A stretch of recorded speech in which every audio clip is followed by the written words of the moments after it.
YouTube? Not your average starts to one of my videos, but I'm preparing myself right now to get to the gym to hit this back and shoulder workout. So how about we just cut the BS and let's just get on to the gym. How about that? So I had some company at the gym with me this time. My boy Kelvin came out to do some exercise with me. He said he wanted to make some gains.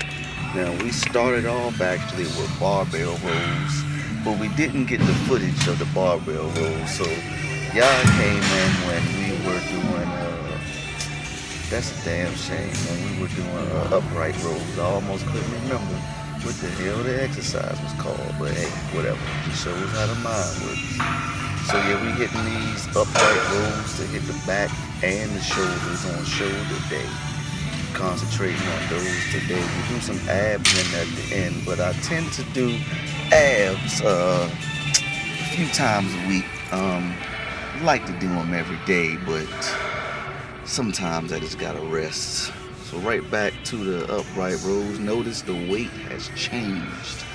I'm a real stickler about form, so I don't like people lifting heavy or too heavy until it alters their form. I believe form equals gains.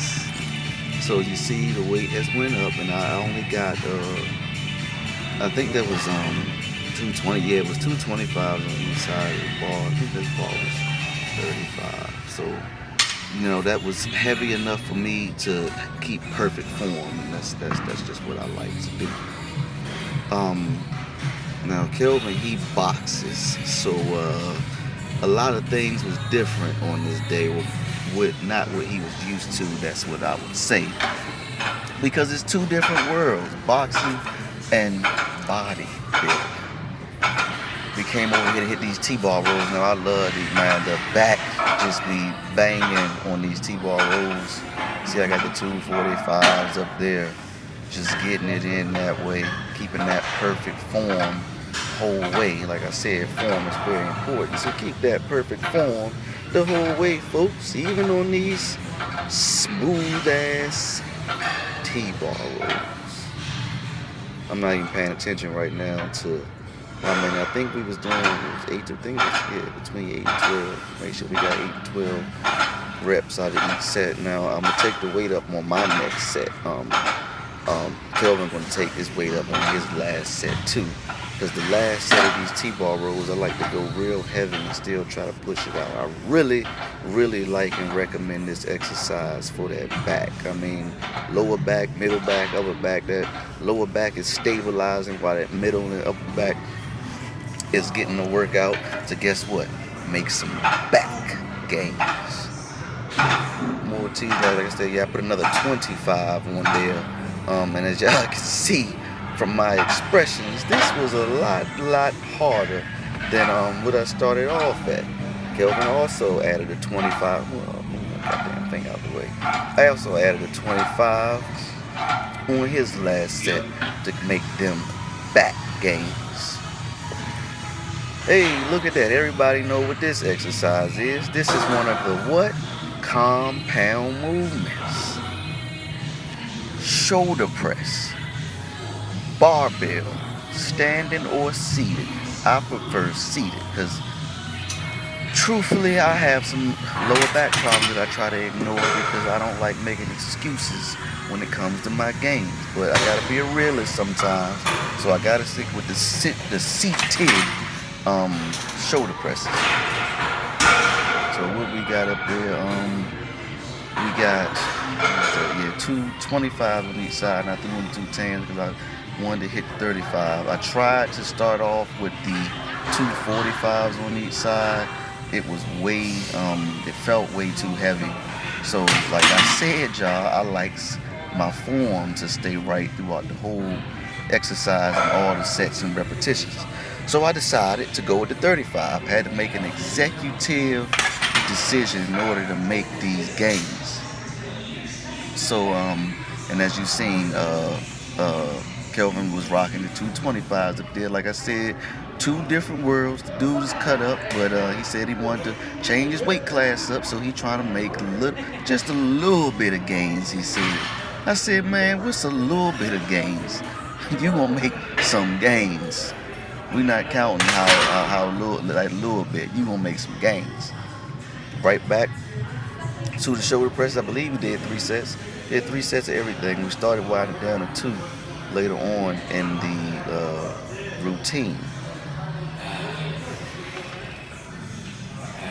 So I think this can conclude the shoulder press. Yep.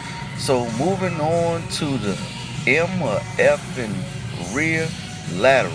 I love the rear laterals too. Like I said, with my back all jacked up the way it is, rear lateral it puts some strain on there, but it's like it's not dangerous, and it helps me make my back and my shoulder gains on this shoulder and back day.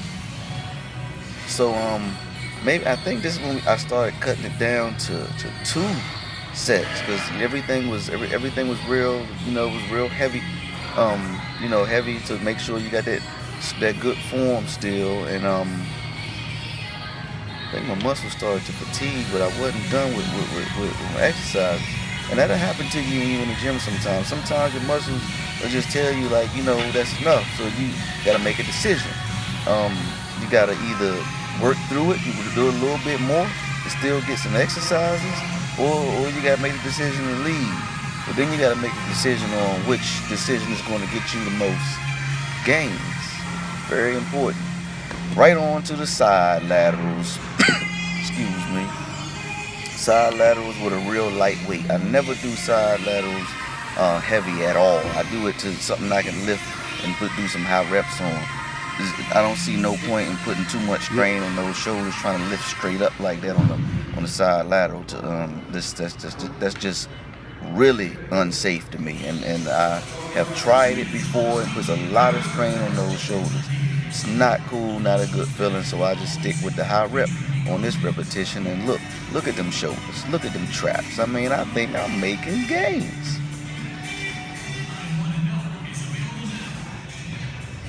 Now, side lateral is one of those exercises where it's true isolation of that delta, that shoulder, man.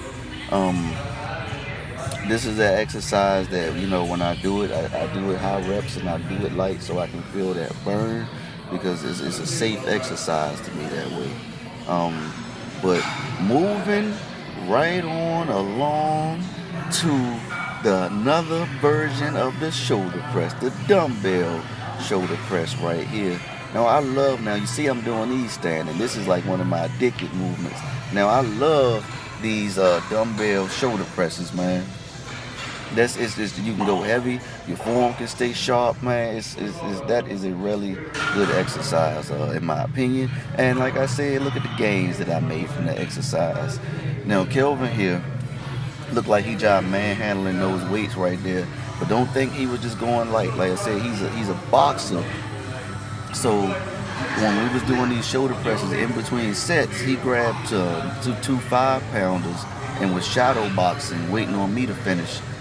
So he really didn't have a rest period. I don't think. He was shadow boxing and just going right into the shoulder presses. That was a real unique superset. Like I said, this is doing it. Like I said, my man want to make some gains. Doing this is going to teach us both a lot. I'm not you look at my stuff, it's really the cardio that I do is cardio lifting, like the compound movement, like the squats and stuff like that. I'll walk on the treadmill on the incline and things like that, but that's my cardio. Now he boxes, so like it's really going to be a favor for a favor, because we going to see how his gains going to turn out, with the cardio incorporated into it. So it's going to teach us both a lot. But I'm getting behind in the video here, but looking at the lat pull downs, more back lat pull downs. Now lat pull downs right now, we're doing the wide grip ones. I see this exercise performed a variety of different ways. The best way, or what I recommend on these lat pull downs, is look how we're keeping our backs straight pulling that weight down and squeezing that upper back at the bottom of that movement.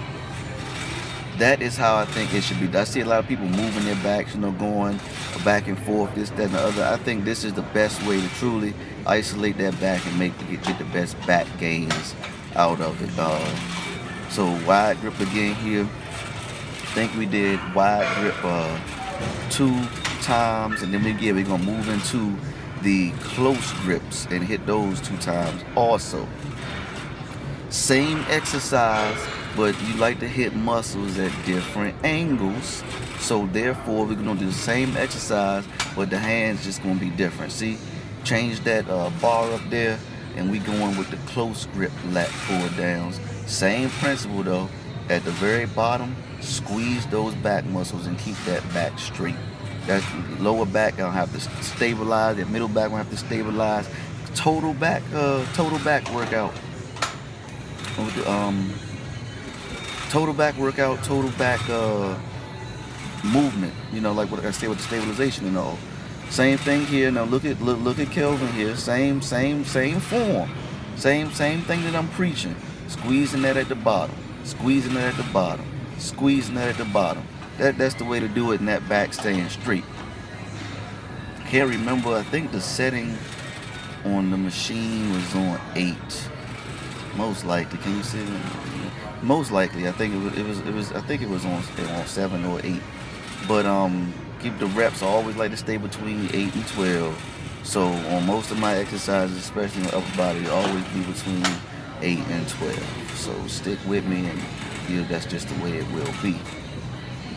I think we about to close this day out. We about to hit some abs, if I can remember correctly, just to go ahead and close this day out. And I think we're moving right. Yep. So abs. Like I said, I do abs as many times as I want a week, really.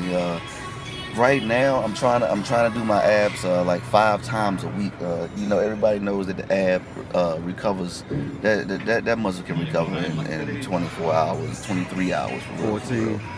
That core 15. you can train every day, but give it some rest. 18. You prevent injury. You always want to stay safe. You always want to maximize your gains. So just philosophy of resting for gains. Gains are made. When you're sleeping. Gains are made when you're eating, not actually when you're in the gym. That's where pumps are made. So for abs, usually a lot of times if I do them like every day, 5 days, I'll probably do 1 or 2 sets of abs. And if I'm breaking it down, splitting, going day on, day off, then I'll probably do like 4 or 5 sets of abs. But abs, you don't really have to work out that much. 5 minutes of abs is more than enough ab workout. So, and that's how we closed out our day. So I really, really, really hope y'all do, even though I didn't expect the video to be this long. But I'd like to thank everybody for sticking with me and watching this workout. But yeah, we got it in. I think we really, really, really got it in today. Yesterday we actually did chest and what did we do yesterday? We did chest and triceps the day prior to this. He came out for that too, and we really got it in that day too. This is gonna like I said, this is like a favor for a favor. I'm gonna see how you make gains with cardio. So it's gonna be 2 days a week. I think it's gonna be Saturday and Sunday when Kelvin comes out to train. So I'm gonna make sure I'm alternating everything. So if he hitting at least, he gonna hit one body part once a week, and one will be twice in that time period of that week. So I'm gonna alternate it for him and keep this. Like I said, it's gonna be favor for a favor. So we gonna see what the gains look like and how his performance. We gonna see what the gains look like for me and how his performance changes for him. Thank you, y'all.